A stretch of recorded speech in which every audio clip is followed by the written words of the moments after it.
My personal reflection on Surah Al-Ma'idah. Surah Al-Ma'idah is a powerful reminder of Allah's laws, justice, and the importance of fulfilling our covenants with Him. As I reflect on this surah, I'm struck by the way Allah emphasizes on obedience, not just in rituals, but in how we live our daily lives with honesty, justice, and accountability.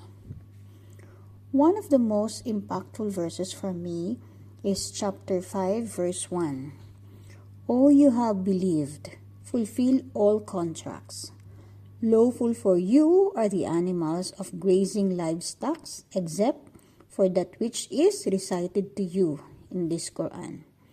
Hunting not being permitted while you are in the state of ihram. Indeed, Allah ordained what He intends." This verse makes me think about the commitment I have made to Allah, to my family, and to the people around me. It pushes me to ask, am I truly honoring my promises? Whether it's my prayers, my work, or my relationship with others, am I staying true to the values Islam teaches me?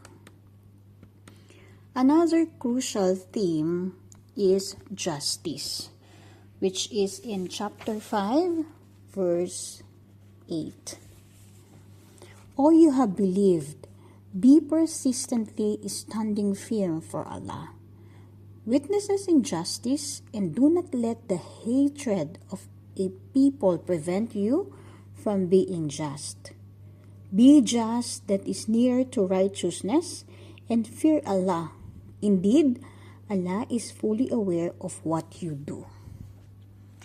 I realize that being just isn't always easy, especially when emotion, biases, or personal interest cloud my judgment.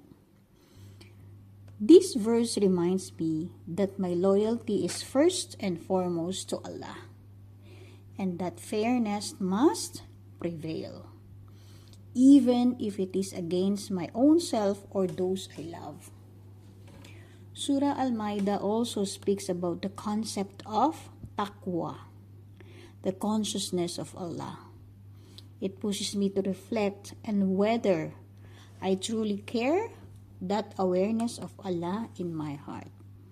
Not just when I'm praying or reading Quran, but in every action and decision I make. The surah ends with a powerful scene of Prophet Isa, peace be upon him, distancing himself from those who wrongly worship him. This humbles me, a reminder that even the most honored prophets stood only as the servants of Allah. It urges me to constantly check my intentions. Am I seeking Allah's pleasure, or am I unknowingly feeding my ego?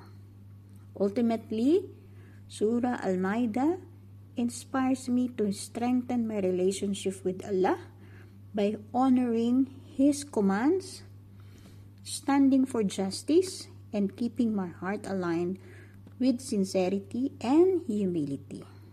It teaches me that faith isn't just belief, it's action, integrity, and unwavering devotion to the one who created me.